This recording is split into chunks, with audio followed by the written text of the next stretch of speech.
Testing of Fuji Differential Pressure Transmitter. The transmitter has been set to a calibration range of input signal, according to request of the customer. For testing we use pressurized air, water column, 24-volt DC power supply and a multimeter. The transmitter has a range of plus or minus 300 mm of water. When compressed air is applied to one side of the transmitter, we observe on the multimeter that the reading drops from 12 mA to 4 mA.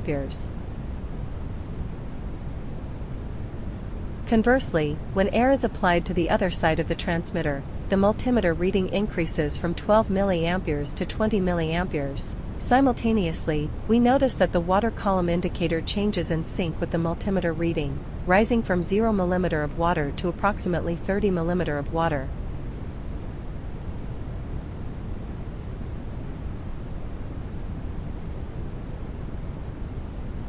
The same process is repeated and for the other DPTs.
It is now clear that the differential pressure transmitters are working successfully and are ready to be delivered to the client.